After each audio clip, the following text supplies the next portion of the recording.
आपस में किससे related. Welcome to Dron study live tutoring classes. आज की क्लास में हम लोग देखेंगे क्लास 11 केमिस्ट्री का फर्स्ट चैप्टर, जिसके बारे में बात करेंगे हम लोग some basic concept of chemistry. Class 11 का ये फर्स्ट चैप्टर है जिसका नाम है some basic concept of chemistry. तो हम लोग यहाँ पे some basic concept of chemistry में इंट्रोडक्शन मैंने पिछले क्लास में दे रखा था। आज के क्लास में हम लोग देखेंगे मैटर के बारे में। ठीक है, तो समझिएगा ये मैटर वाला टर्म। देखिए, जो हमारा ब्रह्मांड है, यानी सिंपली कहे तो यूनिवर्स, यानी जो यूनिवर्स है वो दो चीज से मिलके बना है। First of all matter, second radiation. यानी यूनिवर्स में दो ही चीज है आपका, एक मैटर है और दूसरा क्या है, रेडिएशन।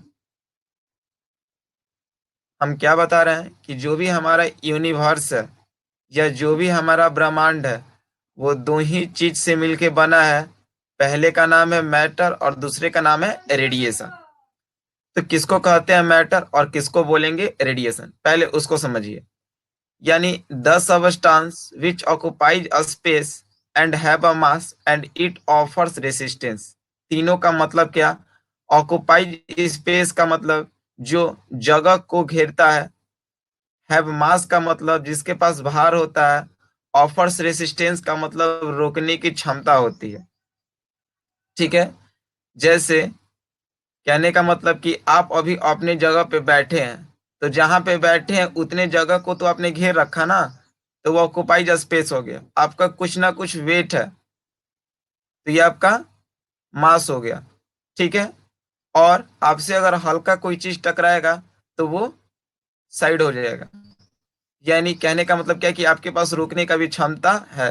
कोई भी आके मार के चला जाएगा तो कहीं ना कहीं आप रेसिस्ट करोगे ना, आप रोकोगे ना, तो वो आपका रोकने का क्षमता होगा। तो जहां पे ये तीन चीज आपको दिखाई देता है, जहां पे ये आपको तीन चीज दिखाई देता है, occupies space and have a mass and it offers resistance, is called matter. यानी बोल सकते हैं मैटर को कि the substance which occupies space and have a mass and it offers resistance.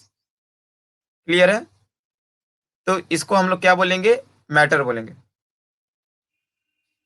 ठीक है, यानी मैटर क्या समझ में आया? The substance which occupies a space and have a mass and it offers resistance is called matter. Clear यहां तक? अब उसके बाद हम लोग बात करते हैं कि जितना भी आप एग्जाम्पल देखते हैं आसपास, वो सारा का सारा आपका मैटर का एग्जाम्पल है। जैसे एयर, एयर बोल लें, वाटर बोल लें, ब्लैक बोर्ड बोल दे, पेन, पेंसिल, मोबाइल, ये जितना भी चीज आप अपने आसपास देख रहे हो वो सारा का सारा मैटर का एग्जाम्पल है। दूसरा बात करते हैं कि जो मैटर नहीं है वो आपका रेडिएशन है। रेडिएशन का मतलब क्या? कि जिसके पास भार भी नहीं होता है और रोकने की क्षमता भी नहीं होती है। जिस सबस्टांस के पास भार भी नहीं होता है, रोकने की क्षमता भी नहीं होती है, ऑक्युपाइज स्पेस भी नहीं करता है, उसको हम लोग रेडिएशन बोलते हैं। जैसे इसका बेहतर एग्जांपल दे दें, लाइट। यानी light is an example of radiation because it have no weight and no resist power. ठीक है, लाइट जो है वो एक रेडिएशन का एग्जांपल है। क्यों? क्योंकि लाइट के पास रोकने की क्षमता नहीं होती है। लाइट के पास रोकने की क्षमता नहीं होती है, उसमें भार भी नहीं होता है। तो लाइट जो है वो आपका एक एग्जांपल है किसका, रेडिएशन का। एक ऐसा चीज के बारे में बता रहे हैं कि जा जो ना तो वो मैटर है ना तो वो आपका रेडिएशन है। जैसे फीलिंग, अगर हम कोई भी फीलिंग शेयर करते हैं, इमोशनल शेयर करते हैं, हंसना, रोना, पढ़ना, जो भी अपना इमोशनल शेयर करते हैं, यानी जिस प्रकार का जो फीलिंग होता है वो आपका मैटर का एग्जाम्पल नहीं होगा। जैसे कोई अगर कहता है कि हम तुमसे नफरत करते हैं, तो नफरत गिन के थोड़ी करता है, 2 किलो, 3 किलो, 5 किलो, 2.5 किलो, ऐसा थोड़ी होता है। ठीक है, तो जितना भी फीलिंग होता है, हैप्पी, सैड, जो भी हो, किसी प्रकार का फीलिंग, तो feeling is an not a type of matter, यानी फीलिंग जो है वो आपका मैटर का एग्जाम्पल नहीं होगा, वो रेडिएशन का भी एग्जाम्पल नहीं होगा। ठीक है, वो आपका एक एक्सेप्शनल केस होता है। क्लियर है? तो ये आपको हम डिफरेंट चीज बताएं कि हमारा यूनिवर्स जो है वो दो चीज से मिल के बना है। फर्स्ट ऑफ ऑल हम लोग देखेंगे मैटर, और सेकंड क्या देखेंगे हम लोग, रेडिएशन। ठीक, यूनिवर्स दो चीज से, पहला मैटर से और दूसरा किससे, रेडिएशन से। तो ये दोनों क्लियर हो गया। मैटर का मतलब ऑक्युपाइज स्पेस, जो जगह छेके, जिसके पास भार हो, रोकने की क्षमता हो, ये मैटर हो गया। और जो इन सारे प्रॉपर्टी को नहीं रखता है वो रेडिएशन हो गया। रेडिएशन का एग्जांपल आपको लाइट बताया, और एक एक्सेप्शनल केस बताया फीलिंग, तो वो ना तो मैटर का एग्जांपल है ना तो रेडिएशन का। ठीक है, तो ये आपका यूनिवर्स दो चीज से मिलकर बना, मैटर और रेडिएशन। अब हम लोग आगे बात करेंगे मैटर का क्लासिफिकेशन, कि मैटर को किस किस रूप में हम लोग बांटे हैं। ठीक है, तो चलिए मैटर का क्लासिफिकेशन हम लोग एक लेक्चर वीडियो के माध्यम से देखेंगे, समझेंगे। फिर अगर उसमें कोई दिक्कत होता है तो हम लोग क्रॉस क्वेश्चन करेंगे। ठीक है, तो चलिए आइए वीडियो देखते हैं।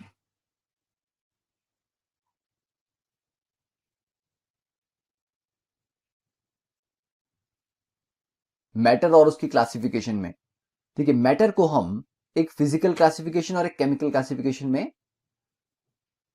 जहां पे जिस बच्चे को दिक्कत आएगा वो कमेंट सेक्शन में लिख सकते हैं, तो उसका आंसर दे दिया जाएगा। ठीक है, कर सकते हैं जैसे कि फिजिकल क्लासिफिकेशन की उसकी अपीयरेंस के बेस पे एक मैटर आपको सॉलिड दिखता है, एक लिक्विड दिखता है और एक गैस दिखता है। ठीक है ना, हमें इन तीनों की प्रॉपर्टीज हमने 10th क्लास में पढ़ी होती हैं। सॉलिड को जब आप मेल्ट करते हो तो लिक्विड बनता है, लिक्विड फ्रीज करके वापस सॉलिड बन जाता है। तो सॉलिड और लिक्विड आपस में किससे रिलेटेड है, मेल्टिंग और फ्रीजिंग, ये दो प्रोसेस से। लिक्विड और गैस के बीच में क्या है, लिक्विड को जब आप वेपराइज कर दोगे तो गैस बन जाती है, और जब कंडेंस कर दोगे गैस को तो लिक्विड बन जाता है। सॉलिड जब सबलाइम होता है तो डायरेक्टली गैस में कन्वर्ट होता है, और गैस जब डिपॉजिट हो जाती है तो वो सॉलिड बन जाती है। तो ये आगे प्रोसेस क्लियर। तो ये होगी फिजिकल क्लासिफिकेशन। केमिकल में हम बोलते हैं कि एक प्योर सब्सटेंसेस हैं और एक हैं मिक्सचर्स।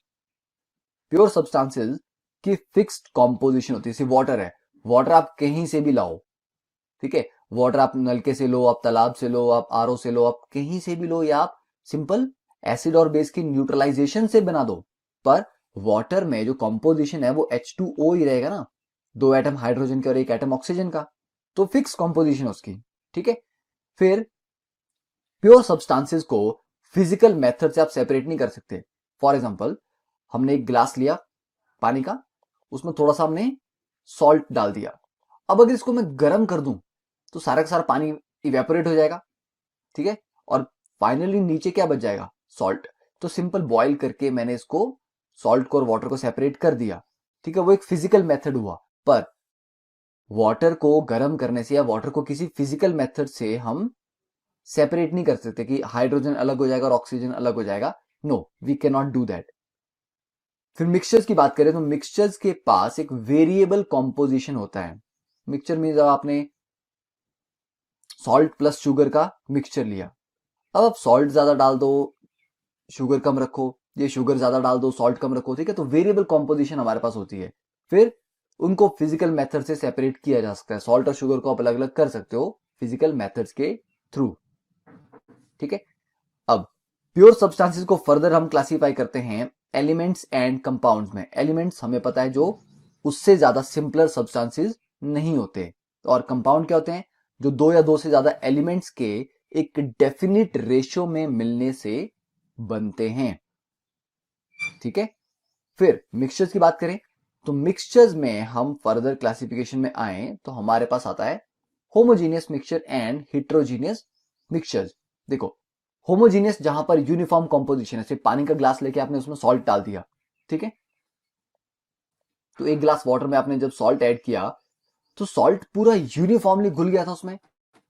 तो ऐसा तो नहीं है कि ऊपर से अगर आप एक चम्मच से यहाँ टॉप से थोड़ा सा निकालते हैं सॉल्ट वाटर तो उसका टेस्ट डिफरेंट होगा, और बॉटम से निकालते हैं उसका टेस्ट डिफरेंट होगा, नहीं, क्योंकि नमक यूनिफॉर्मली घुल गया है तो it has a uniform composition through out. फिर कंपोनेंट्स आर इनडिस्टिंग्विशेबल, मतलब पानी में आपको देख के पता ही नहीं चलेगा कि सॉल्ट डिजॉल्व है या नहीं है। ऐसा नहीं आपको सॉल्ट के पार्टिकल दिख रहे होंगे, ठीक है। तो अब दोनों कंपोनेंट्स को, कि वाटर और सॉल्ट को, हम डिस्टिंग्विश नहीं कर पाएंगे, तो वो होमोजीनियस मिक्सचर हुआ। पर अब अगर उसी ग्लास पानी में मैं थोड़ी सी रेत डाल दूं, सैंड, ठीक है, तो क्या होगा? सैंड में कुछ पार्टिकल्स बहुत लाइट होंगे, वो ऊपर ऊपर फ्लोट करेंगे, जो हैवी होंगे वो नीचे चले जाएंगे, ठीक है। तो डिफरेंट रहेगा ना। तो ऊपर से अगर हम सैंपल लें तो उसमें डिफरेंट डिफरेंट पार्टिकल होंगे, बॉटम से सैंपल है उसके पार्टिकल डिफरेंट होंगे। तो हमारे पास यहाँ पे यूनिफॉर्म कॉम्पोजिशन नहीं है और हमारे पास यहाँ एक से ज्यादा फेज प्रेजेंट है, ठीक है। एक से ज्यादा फेज मीन जो सैंड पार्टिकल्स है वो यूनिफॉर्मली तो घुले नहीं, ठीक है। तो हमारा पानी भी है, हमें सैंड के पार्टिकल दिख भी रहे हैं, ओके।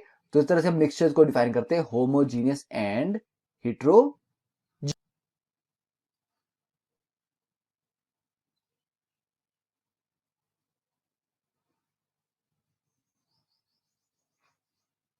चलिए, यहाँ तक सबको क्लियर है?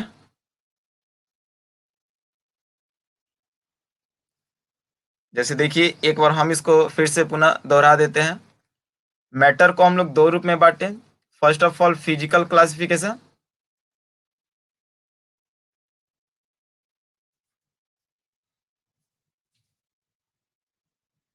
देखिए, मैटर को हमने दो रूप में बांटा, ठीक है। एक को हम लोग क्या बोलेंगे? या वाटर को किसी फिजिकल मेथड से हम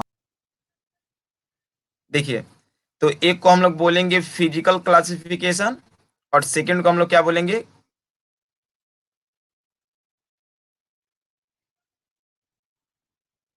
देखिए, ग्लास लिया, यहाँ से आपका मैटर हो गया। मैटर का दो तरीका से इसको हम लोग बांट सकते हैं, फिजिकल क्लासिफिकेशन, सेकंड जाएगा केमिकल क्लासिफिकेशन। फिजिकल क्लासिफिकेशन का मतलब होता है ऑन द बेसिस ऑफ, ठीक है। फिजिकल क्लासिफिकेशन जहां पे दिखाई देगा उसका मतलब समझिएगा अपीयरेंस के आधार पे, दिखावे के आधार पे। तो मैटर जो होता है दिखावे के आधार पे तीन रूप में होता है, सॉलिड, लिक्विड, गैस। और भी दो होता है, प्लाज्मा और बोस आइंस्टीन, लेकिन उसके बारे में नहीं जानना है। तो तीन फॉर्म हो गया, सॉलिड, लिक्विड, गैस। अब जैसे सॉलिड से अगर लिक्विड जानना है तो उसको मेल्ट करते हैं हम लोग, लिक्विड से सॉलिड आना है तो उसको फ्रीजिंग करते हैं। यानी इन प्रोसेस से सॉलिड से लिक्विड और लिक्विड से सॉलिड को पुनः हम लोग प्राप्त कर सकते हैं। अगर लिक्विड से गैस जाना है तो वेपोराइजेशन करेंगे, ठीक है। और गैस से लिक्विड जाना तो क्या करेंगे? कंडेंसेशन। तो इन प्रोसेस से हम लोग लिक्विड से गैस या गैस से पुनः लिक्विड प्राप्त कर सकते हैं। अगला, अगर प्रोसेस करते हैं और गैस से अगर सॉलिड जाना है तो डिपोजिशन, ये सब याद रखेंगे टर्म, ठीक है। जैसे सब्लिमेशन में आप लोग पढ़े थे, नेफ्थलीन, अमोनियम क्लोराइड, कैम्फर, ठीक है। वो सॉलिड से डायरेक्ट गैस जाता है बिना लिक्विड स्टेट में गए हुए। अब हो गया ये मैटर का केमिकल क्लासिफिकेशन, जो दो रूप में होता है। एक को बोलते हैं प्योर सबस्टांस और एक को बोलते हैं मिक्सचर। प्योर सबस्टांस का मतलब जो भी सबस्टांस रहेगा उसका कॉम्पोजिशन, उसका मिलावट, उसका संगठन फिक्स होगा, ठीक है। और उसको हम लोग फिजिकल प्रोसेस से नहीं कर सकते। यहाँ पे एग्जाम्पल के रूप में जब मैंने वाटर को रखा, तो वाटर में आपको हाइड्रोजन और ऑक्सीजन मिलने के कारण ही बनेगा। यानी इसमें जब भी वाटर बनेगा तो दो पार्ट हाइड्रोजन का और एक पार्ट ऑक्सीजन का, तो फिक्स हो गया ना। दो हाइड्रोजन और एक मैंने क्या लिया? ऑक्सीजन। तो ये पार्ट फिक्स हो गया, ठीक है। तो ये सारा का सारा आपको प्योर सबस्टांस में आएगा। तो देखने में आपको लग रहा होगा कि ये आपका H2O कंपाउंड है या HO ये क्या है? एलिमेंट। तो प्योर सबस्टांस में दो ही चीज आता है, फर्स्ट ऑफ ऑल एलिमेंट और दूसरा कंपाउंड। तो प्योर सबस्टांस किसको बोल दोगे आप लोग? जिसका कॉम्पोजिशन फिक्स्ड होता है, ठीक है। और इसको हम लोग generally physical process, physical process का मतलब क्या है कि जो हम लोग बॉडी के द्वारा फोर्स एक्सर्ट करते हैं। जैसे किसी को मारना होगा तो मुक्का से मारते हैं या खींच के लगाते हैं, तो वो फिजिकली एफर्ट हुआ, उसको हम लोग फिजिकली फोर्स या फिजिकली प्रोसेस कह सकते हैं। तो इसके द्वारा अलग होता है, उसको बोलते हैं फिजिकल मेथड या फिजिकल प्रोसेस। जैसे पानी अगर ला के रख दिए और बोले कि आप इसमें से हाइड्रोजन निकाल दो, ऑक्सीजन निकाल दो, तो ऐसा पॉसिबल ही नहीं है। तो इसलिए हम लोग इसको बोल सकते हैं कि फिजिकल प्रोसेस के द्वारा अलग नहीं हो सकता है। तो इसमें देखने से आपको यही लग रहा है ना कि इसमें एलिमेंट है या दो एलिमेंट के मिलने से कंपाउंड बन गया। तो प्योर सब्सटेंस में दो होता है, एक एलिमेंट और दूसरा कंपाउंड।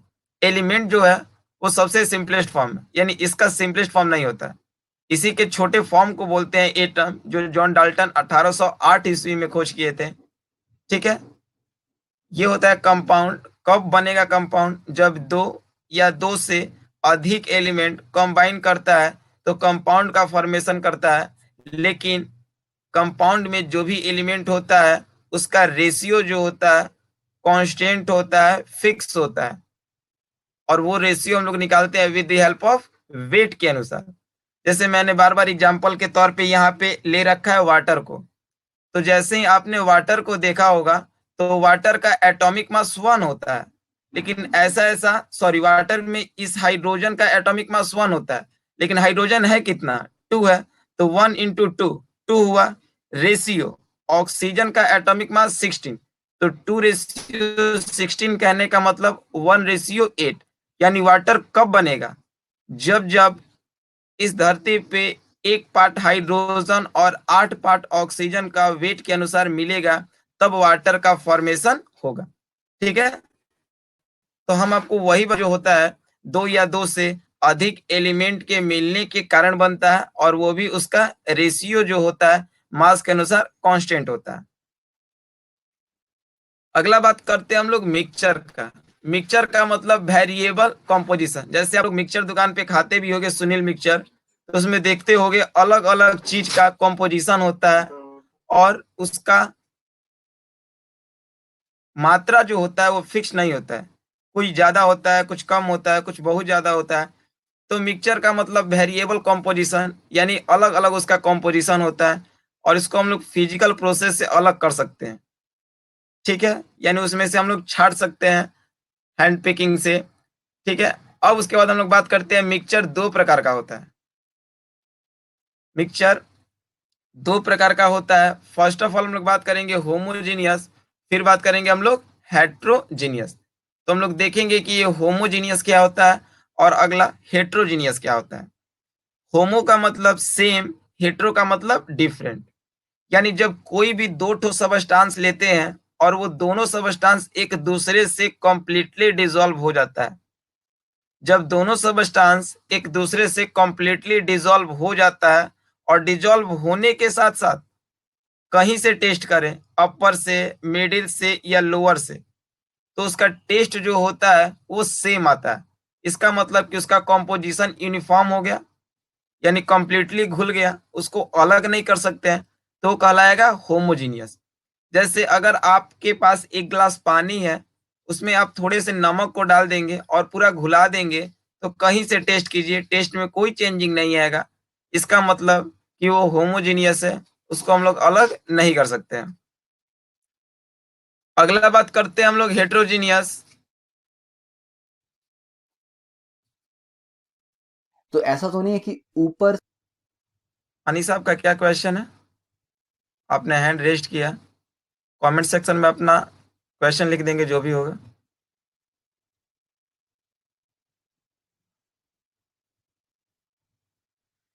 दूसरा होता है हेट्रोजीनियस मिक्सचर।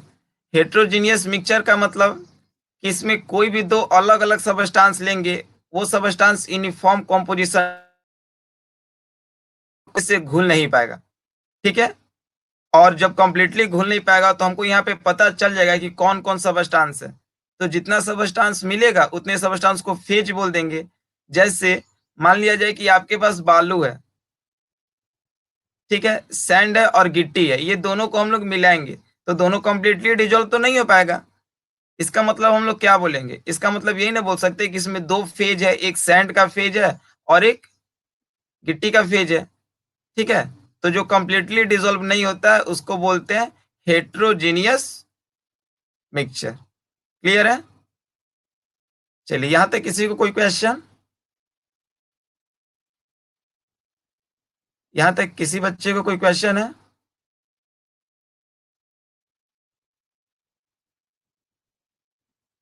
जो भी बच्चे रेज्ड हैंड कर रहे हैं वो कमेंट सेक्शन में क्वेश्चन अपना पूछ सकते हैं। या अगर किसी बच्चे को कोई दिक्कत है तो वो क्वेश्चन पूछ सकते हैं। अगर दिक्कत नहीं है तो ये वाला लिखना शुरू कीजिए। इसको पहले रफ में इसको जल्दी से लिखिए।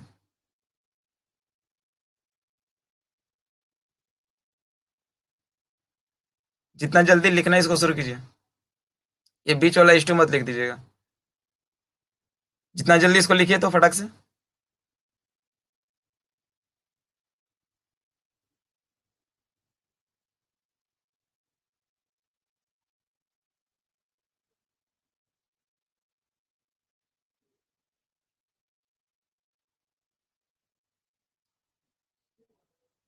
रफी में लिखिए, जल्दी लिखिए।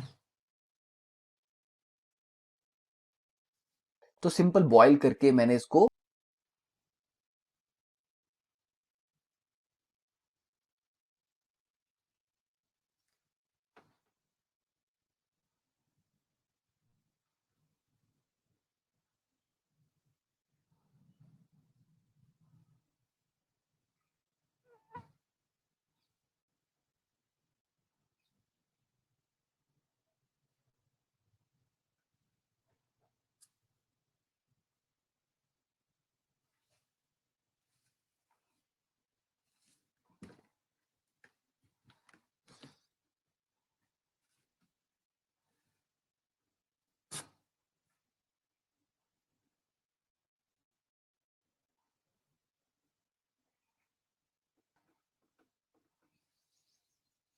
जिसका होते जाएगा वो कमेंट सेक्शन में यस लिखते जाएगा, ताकि हमको पता चलते जाए कि किन किन बच्चे का हो चुका है।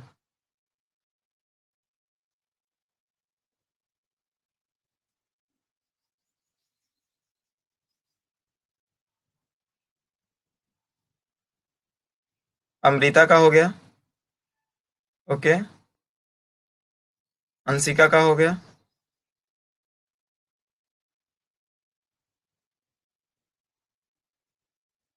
और बाकी लोग का।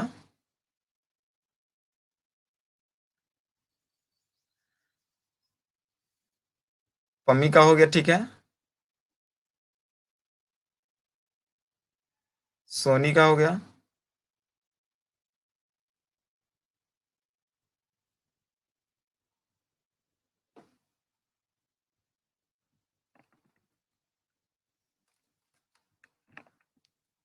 बाकी लोग कीजिए जल्दी जल्दी, तभी तो हम आगे स्क्रॉल करेंगे। Twinkle, okay.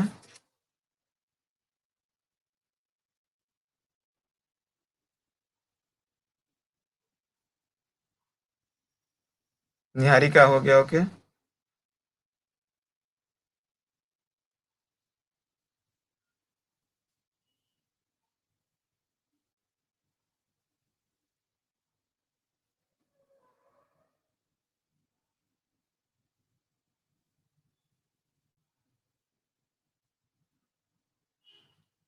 और लोग का।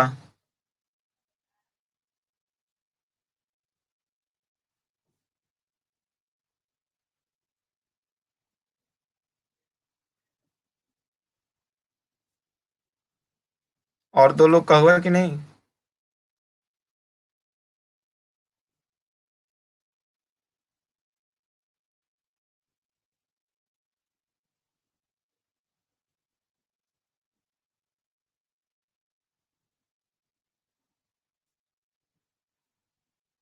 प्रिया और अनीसा, ये आप लोग का हुआ कि नहीं?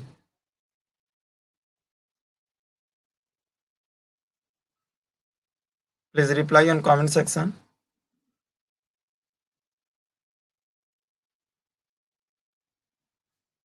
ओके।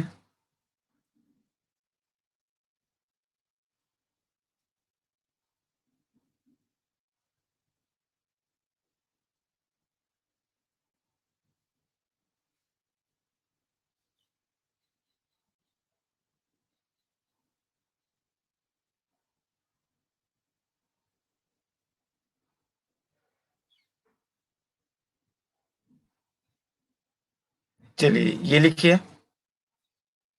मिक्सचर को मिक्सचर को दो भाग में बांटिए। पहला होमोजीनियस, दूसरा हेट्रोजीनियस। मिक्सचर को दो भाग में बांटेंगे, पहला होमोजीनियस, दूसरा हेट्रोजीनियस। मिक्सचर को दो भाग में बांटेंगे, पहला होमोजीनियस, दूसरा हेट्रोजीनियस।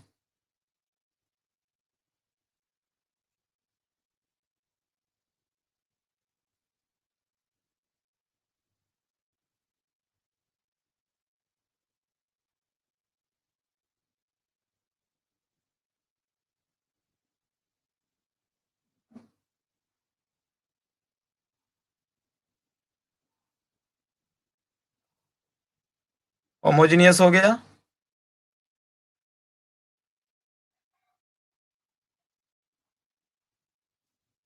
हेट्रोजीनियस। हेट्रोजीनियस लिखेंगे।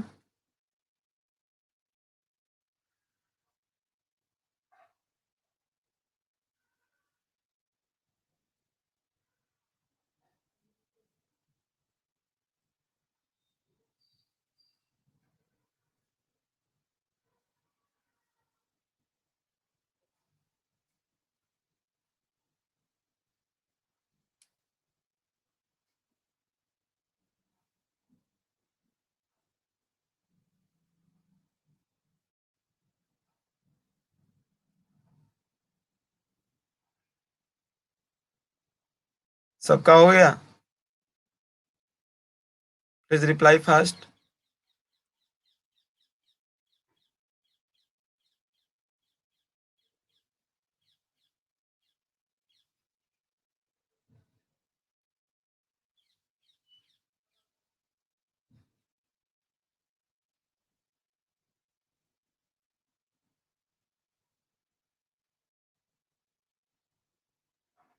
ओके,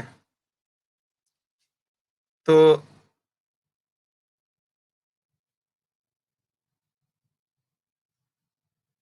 यहां तक हम लोग का हो गया था। अब अगला टॉपिक डालेंगे एटम। अगला टॉपिक डालेंगे एटम।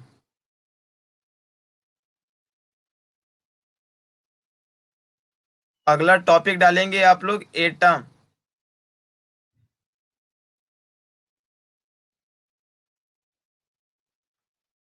हो गया?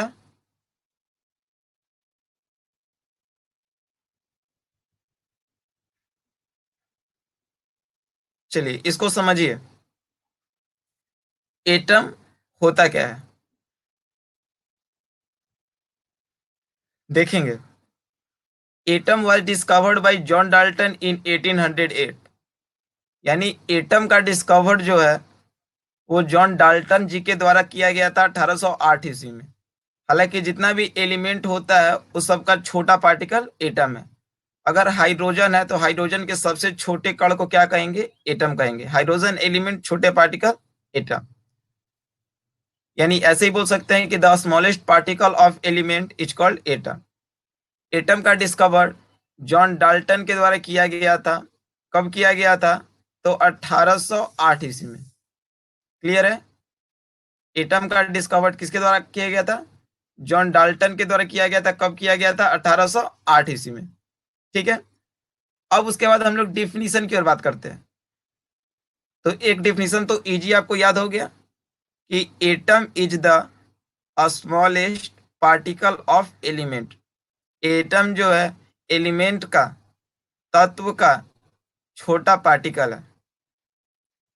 अब कंप्लीट डिफिनीशन के लिए हम लोग बात करते हैं।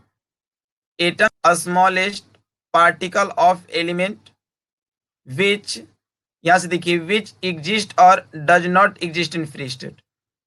यानी कुछ एलिमेंट फ्री स्टेट में रहना चाहता है और रहता भी है, और कुछ एलिमेंट फ्री स्टेट में नहीं रहता है। जैसे आप जितने भी नोबल गैस को देख लो, helium, neon, argon, krypton, xenon, radon, ये सारा एलिमेंट फ्री स्टेट में रहेगा। क्यों? क्योंकि नोबल गैस किसी से रिएक्ट नहीं करता है। रिएक्ट नहीं करने का मतलब कि ये अपने आप में फ्री स्टेट में ही रहना पसंद करता है। यानी जितना भी नोबल गैस है वो फ्री स्टेट में रहेगा। लेकिन जितना भी मेटल है वो नॉन मेटल के बिना नहीं रह पाएगा। जितना भी नॉन मेटल है वो मेटल के बिना नहीं रह पाएगा। यानी मेटल और नॉन मेटल ये आपको फ्री स्टेट में नहीं रहता है, लेकिन इसको छोड़ के जो भी आपका इसको छोड़ के जो भी आपका नोबल गैस होता है वो फ्री स्टेट में रहता है। जैसे हीलियम देख लो, नियोन देख लो, आर्गन देख लो, ये सारा का सारा नोबल गैस है और नोबल गैस फ्री स्टेट में रहता है। मेटल जैसे सोडियम है, तो ये सोचेगा स्टेबल होने के लिए, तो स्टेबल होने के लिए कंपाउंड बनाएगा। यानी Cl के साथ, Br के साथ कंबाइन करके ही रिएक्ट करके स्टेबल हो सकता है। तो मेटल नॉन मेटल मिलेगा तब स्टेबल होगा, नॉन मेटल मेटल मिलेगा तब स्टेबल होगा। तो हम लोग बोल सकते हैं कि एटम जो होता है वो फ्री स्टेट में रह भी सकता है और नहीं भी। तो मेटल और नॉन मेटल फ्री स्टेट में नहीं रहता है, नोबल गैस फ्री स्टेट में रहता है। But takes part in a chemical reaction. ज्यादातर आप एटम को देखिएगा तो वो केमिकल रिएक्शन में भाग लेता है। बस नोबल गैस को ही ना छोड़ के सब तो लेता ही है। तो केमिकल रिएक्शन में भाग लेता है और जो भी केमिकल रिएक्शन में भाग लेगा तो वो बॉन्ड का फॉर्मेशन करेगा। अब सिंपली इसका डिफिनेशन देख लो। Atom is the smallest particle of element. यानी एटम जो है एलिमेंट का छोटा पार्टिकल है जो फ्री स्टेट में रह भी सकता है और नहीं भी। जितना भी नोबल गैस होगा वो फ्री स्टेट में रहेगा और जितना भी नोबल गैस को छोड़ के बात करेंगे, मेटल को, नॉन मेटल को, ये फ्री स्टेट में नहीं रहेगा। तो जब ये फ्री स्टेट में नहीं रहेगा तो करेगा क्या? रिएक्शन में भाग लेगा और रिएक्शन में भाग लेके बॉन्ड का फॉर्मेशन करेगा। डिफिनेशन क्लियर है? Atom is the smallest particle of element which exist or does not exist in free state but takes part in a chemical reaction and formation of bond. Okay? अगला बात बताएं कि वह कौन सा element है। यहाँ पे देखो, वह कौन सा एलिमेंट है जो फ्री स्टेट में रहता है और रहना पसंद करता है। तो मैंने यहाँ पे लिख रखा है कि first of all helium, second neon, third argon, fourth krypton, उसके बाद जीनोन और उसके बाद रेडोन। यही आपका नोबल गैस भी है। ठीक है, ये फ्री स्टेट में रहेगा। क्यों? क्योंकि ये स्टेबल होता है, रिएक्शन नहीं करता है। ठीक है। अगला, कौन सा एलिमेंट है जो फ्री स्टेट में नहीं रहेगा भाई? तो फ्री स्टेट में नहीं रहेगा ये दो आपका, जितना भी मेटल है और जितना भी नॉन मेटल है, ये दोनों फ्री स्टेट में नहीं रहता है। हालांकि सब मेटल फ्री स्टेट में नहीं रहता है, वो किसी किसी से रिएक्शन में भाग ले ही लेता है। लेकिन जेन्युइन ज्यादातर हम लोग इसके बारे में बात करेंगे, मेटल और नॉन मेटल। तो यहाँ तक सबको क्लियर है? चलिए, तो सबसे पहले इसको पहले आप लोग लिख लीजिए। टॉपिक डालिए एटम और इसको लिखिए आप लोग, जल्दी से लिखेंगे। और जिसको दिक्कत होगा वो कमेंट सेक्शन में क्वेश्चन पूछ लेगा।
स्टार्टिंग का मतलब ये एटम वाला टॉपिक,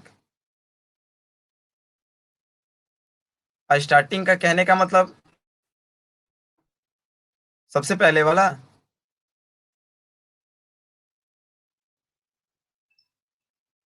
उस समय आपने क्लास में इंटर नहीं किया था, आपका नेटवर्किंग प्रॉब्लम चल रहा होगा। अच्छा, उसको हम देखेंगे, किसी और तरीके से समझा देंगे आपको। ठीक है।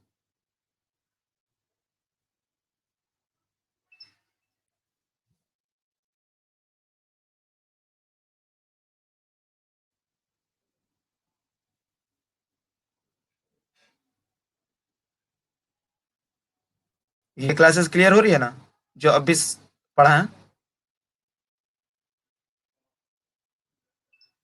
ओके।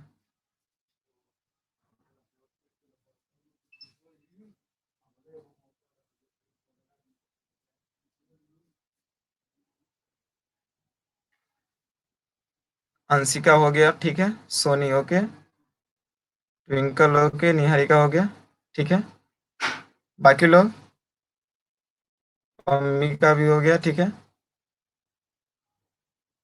चलिए सभी लोग का हो गया है, ठीक है।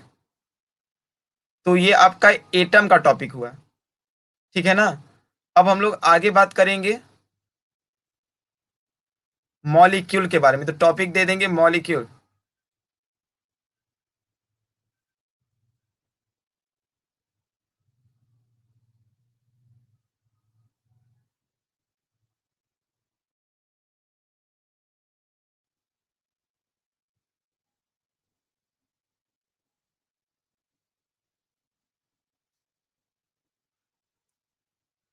टॉपिक दे देंगे आप लोग मॉलिक्यूल।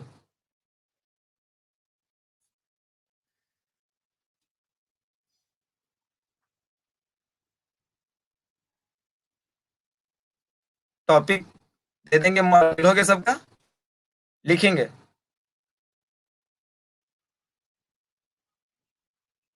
पहले इसको समझ लिया जाए, फिर उसके बाद लिख लेंगे।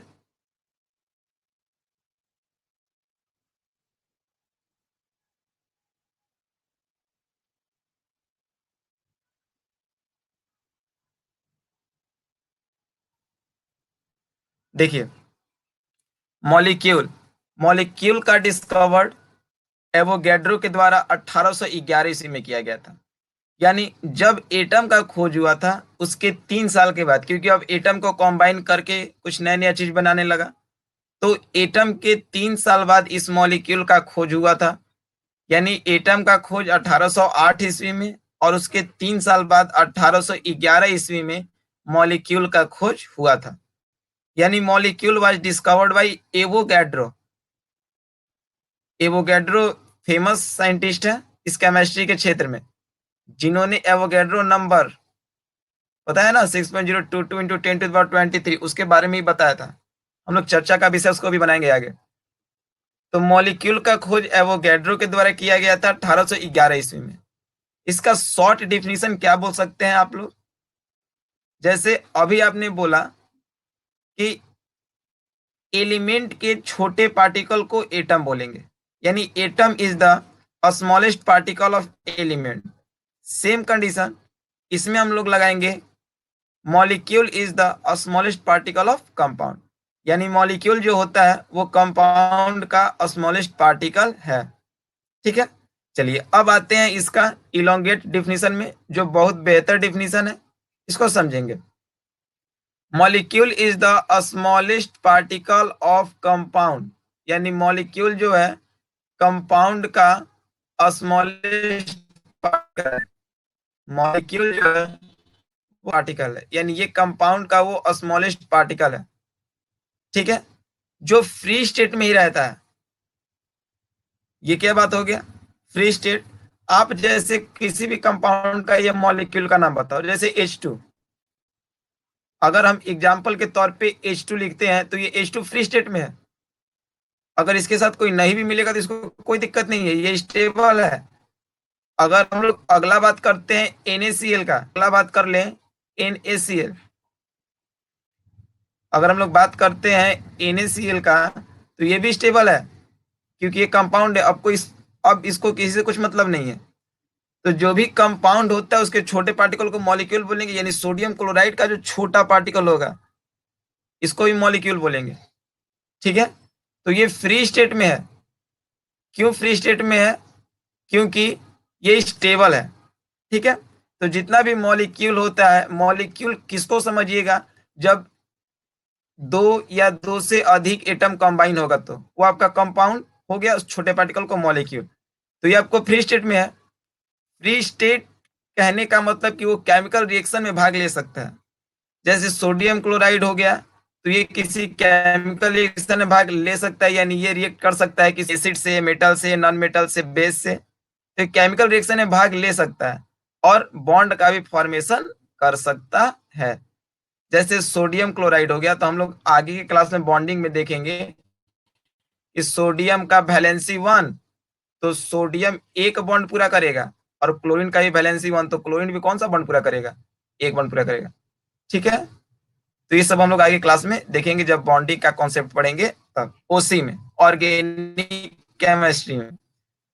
तो ये क्या समझ में आया?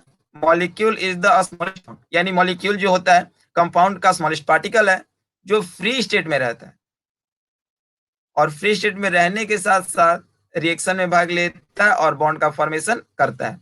मैंने यहाँ पे कुछ मॉलिक्यूल या कंपाउंड का एग्जांपल दिया, इतना ही नहीं होता है, आप सकते हो है HCl, NaOH, KOH, यानी मॉलिक्यूल कब कब बन सकता है? जब दो सिमिलर एटम मिलेगा तब, जैसे H2O2, N2, Cl2, Br2, I2, इसमें H सिमिलर है, O सिमिलर है, N सिमिलर है, Cl सिमिलर है। तो जब दो सिमिलर एटम मिलेगा तो कंपाउंड का फॉर्मेशन करेगा, या जनरली मॉलिक्यूल का।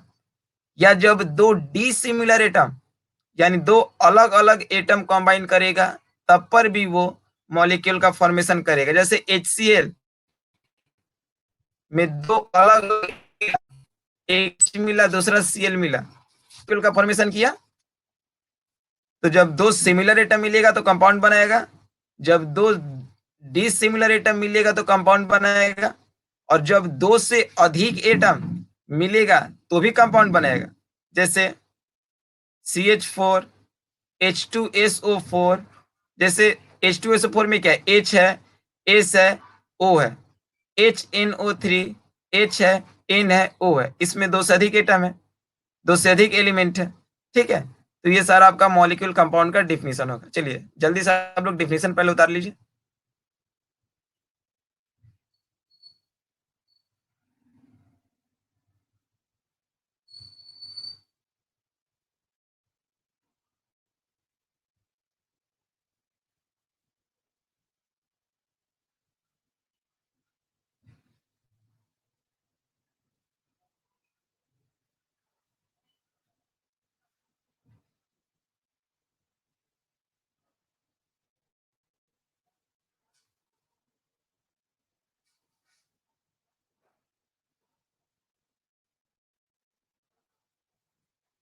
ओके अमृता, बाकी लोग?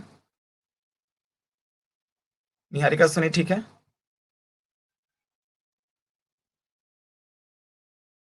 ट्विंक ओके, पम्मी ओके, अंशिका ठीक है,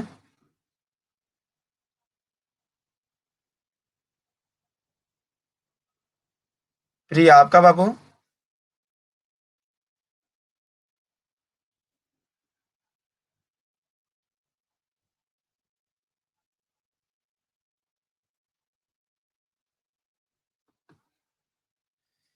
यहाँ तक सबका क्लियर है?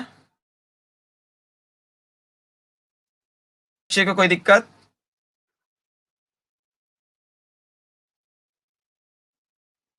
किसी बच्चे को कोई दिक्कत है?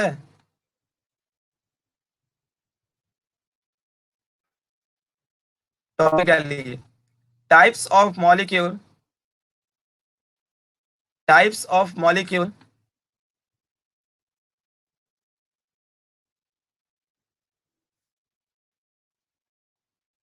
Types of molecule on the basis of number of atom,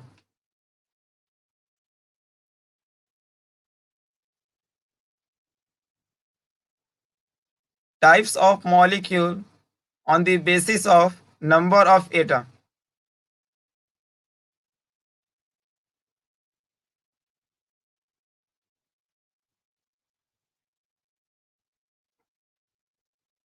आप लोगों ने अपने नोट्स कॉपी में लिख लिया? Types of molecule on the basis of number of atom. देखिए, जिसको इंग्लिश में थोड़ा सा दिक्कत होता है, आप लोग तो लैंग्वेज लिख लिए, अब उसको उल्टा करके पढ़िए, हिंदी में पता चल जाएगा। एटम के आधार पर मॉलिक्यूल का प्रकार, हिंदी ना, मॉलिक्यूल का प्रकार, यानी किस मॉलिक्यूल में, तो लिखेंगे सीधा, समझेंगे उल्टा, क्लियर होते जाएगा। Types of molecule on the basis of number of atom, पीछे से पढ़िए, एटम के आधार पर मॉलिक्यूल यानी अणु का प्रकार। हो गया, तो लिखेंगे एक नंबर देके mono atomic molecule.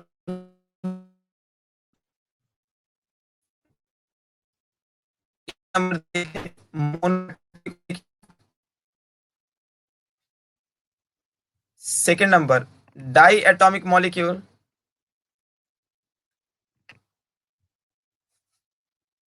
Third number tri atomic molecule.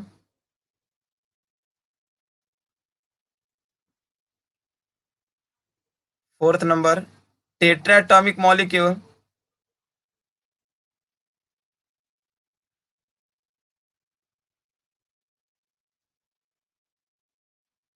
Fifth number penta atomic molecule.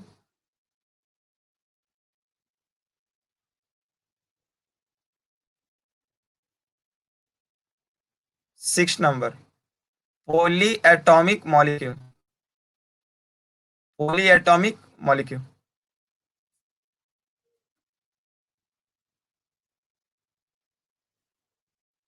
चलिए, तो आज के लिए इतना ही करते हैं हम लोग। आगे करते हैं नेक्स्ट क्लास में। ठीक है, किसी को कोई दिक्कत है? अगले क्लास में लेक्चर वीडियो के साथ आपका मेरा लेक्चर चलेगा।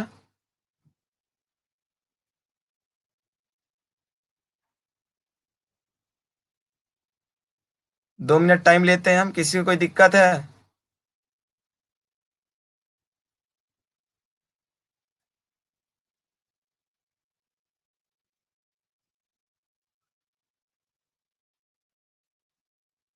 कोई दिक्कत नहीं है? होमवर्क सबमिट करने में ये टेक्निकल डिपार्टमेंट के पास फोन करके पूछिए।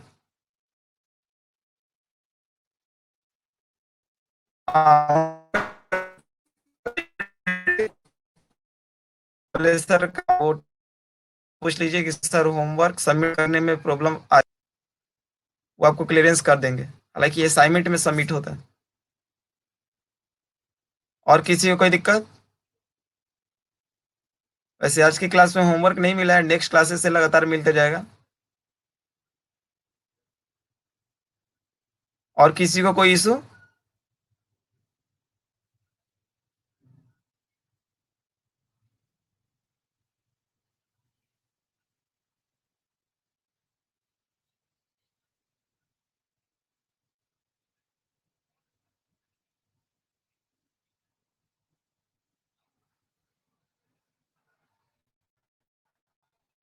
एक और टाइम है किसी को कोई इशू, कोई प्रॉब्लम है टॉपिक में?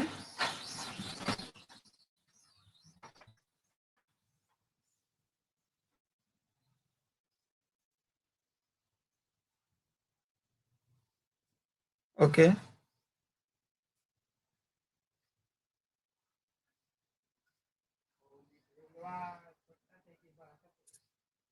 Okay. Okay bye. Take care.